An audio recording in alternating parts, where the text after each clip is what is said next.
Is the comic book industry relying too much on nostalgia?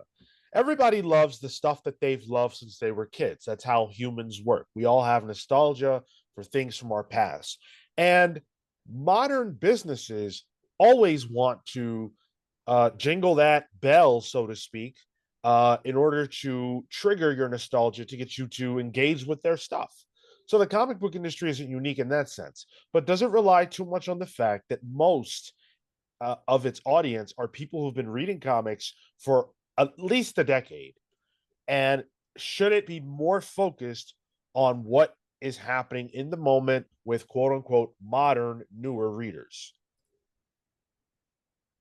I mean, this is what Dan Didio talked about, right? The lost generation. Are we not really focusing on grasping that lost generation?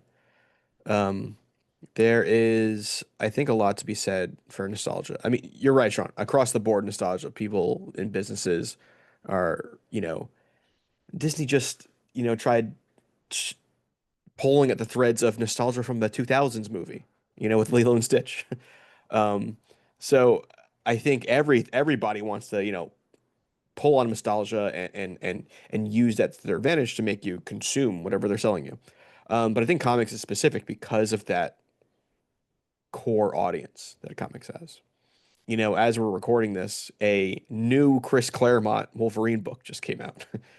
um, they are baiting people with nostalgia, and that's nothing to degrade Chris Claremont, or I think Tom Riley was on the art in that book.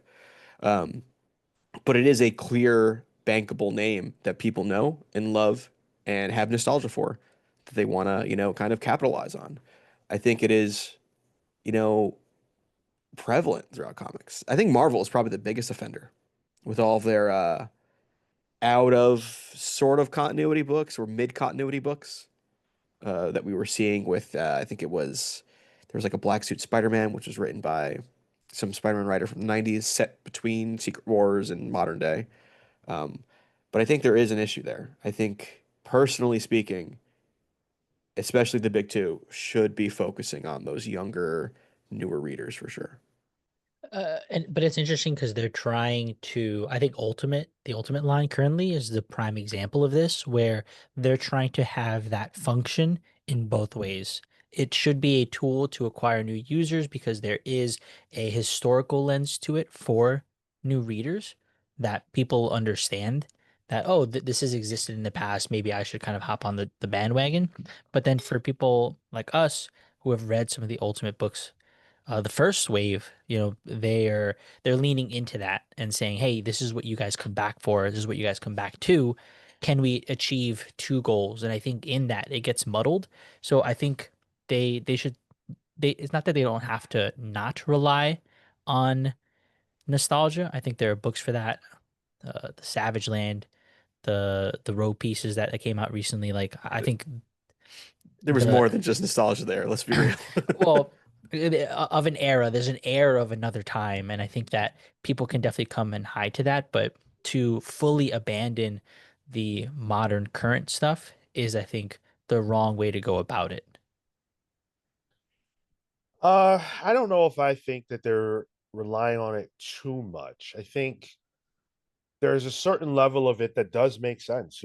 I think one of the beautiful things about comic books is that these characters are not real people. So you can have, there's no actor who plays Rogue who's too old to get into bikini anymore. You know what I mean? Like you can do a Rogue Savage Land book set in that exact same time, make it look the same, feel the same for the people to whom that's important. And I don't think there's anything wrong with that. I think when I look at, for example, the X-Men line, the current X-Men line, when I talk about nostalgia, a lot of times what I think about is not even necessarily the trappings, but the feelings. Krakoa was progressive, and this new era, by comparison, feels regressive. It feels like it's trying to talk to the audience that specifically didn't want Krakoa because of how forward it was. And a lot of those people are of the older ilk who want things the way they've always been. So to me, that's playing into a nostalgia. And I think in those spaces where a desire for an older style hampers current day books, that's a problem.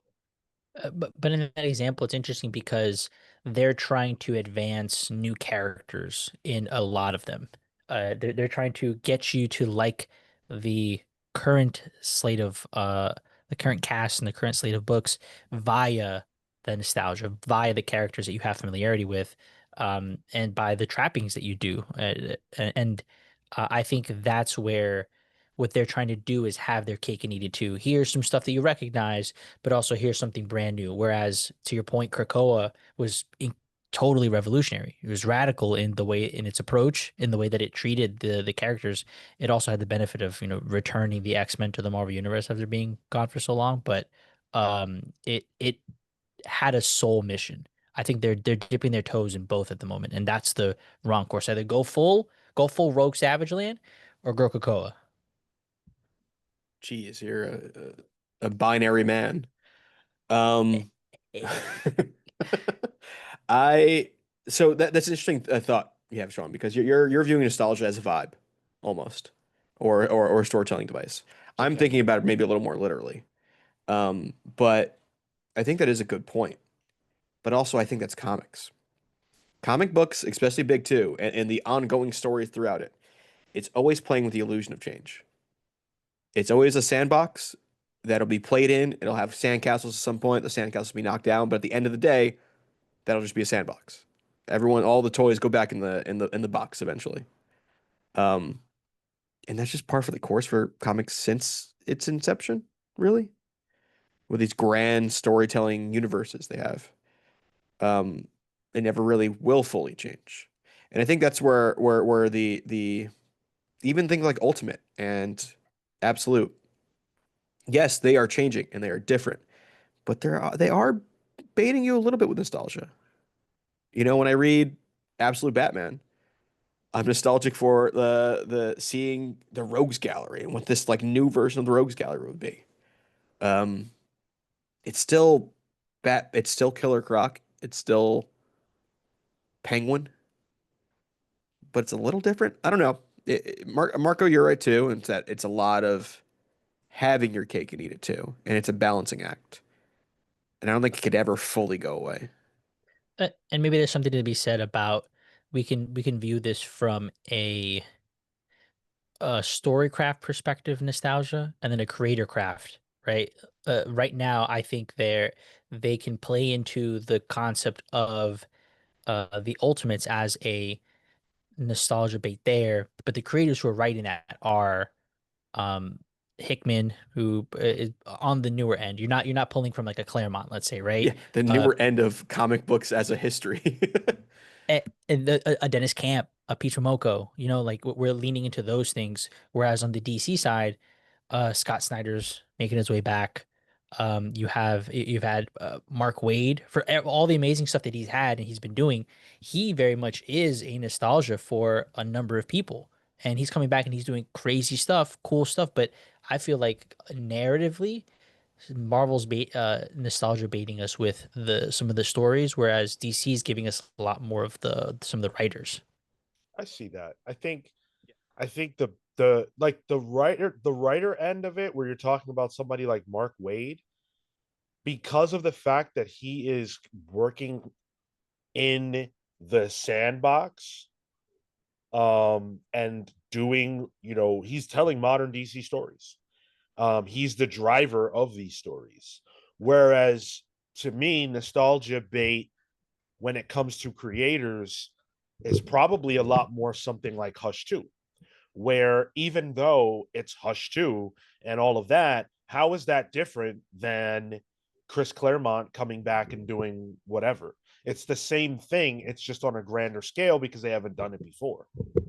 That's the most nostalgia bait stuff. It's that for me. It's the Hush Twos. It's the Battle World book that's coming out in like a couple months, which is like the same trade dressing as when Secret Wars was out. That's where it's like really on the nose, and when I see it, it kind of bothers me. But then like you think like Mark Waid's a good example, Marco, because he's coming back to write Flash. That is nostalgia baiting in a way that he's writing probably his most famous solo book character again. And I'm sure those fans will want that. But Mark is also in a different place in his career where I'm sure the content of that will be wildly different.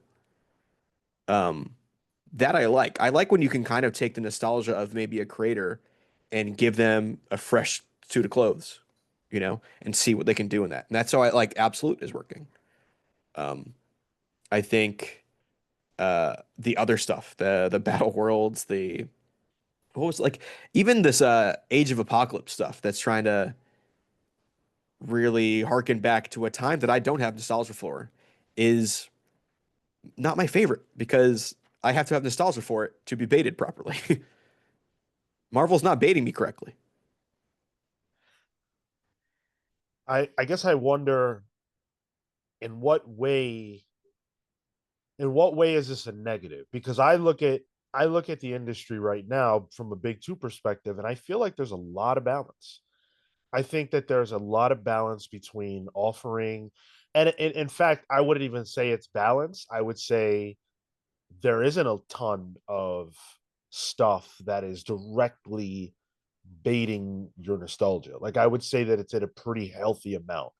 DC's most egregious example is Jeff Loeb, Jim Lee on Hush 2. Marvel's most egregious example is, I think, probably the way that they try to do events that directly ape something that came before, like what Tyler was just talking about with Battle World, Civil War II. Obviously, they did just because it was just, hey, it's been 10 years. Those things don't feel great. And I think that they are antithetical to the point. Well, not really, because the point is to make money, but they're not, they don't, they almost never work. I think the only example I can think of are Secret Wars and the Crises, because I think those have largely been successes. And those kind of become their own things. That's more of just a marketing tool. Yeah. I think for me, I agree we're in a good spot right now. It's pretty balanced. That's that nostalgia bait books. I don't read them. I didn't read Rogue Savage Land unless, I did for the show, but I didn't continue reading it, and I probably wouldn't have read it if not for the show. Um, I think if it keeps like, because there was only one book at a time that was like really nostalgia baity at Marvel, and they keep adding them. If it starts to become weighted in one direction or the other, that's where it becomes bad. But right now, I think there's pretty decent um, kind of balance going on. Yeah, I don't know that anybody's going a little wild on uh, either end. Thankfully, we get stuff like the facsimile editions, and that's a cool way for Marvel to make Marvel and DC, excuse me, to make $3 to $4.99, sometimes even $5.99 if it's a foil edition, on a book that you could generally go and dive into a spinner rack or an old issue pile and grab for $1. But if people want to buy them, so be it. I buy them every now and then. I get sucked in. Um, I like that there are options. I like that there are options. And I think that as long as they keep things where they are, we are totally fine. And everybody can have what it is that they want. And that's okay. Let us know what you think. Is there too much nostalgia bait in comics? Do you want comics to be more progressive? How progressive do you want them to be? Should they just wipe out all the heroes we know? I've heard some people advocate for that in the past. Let us know in the comment section below. We'll see you in the next one. Take care, guys.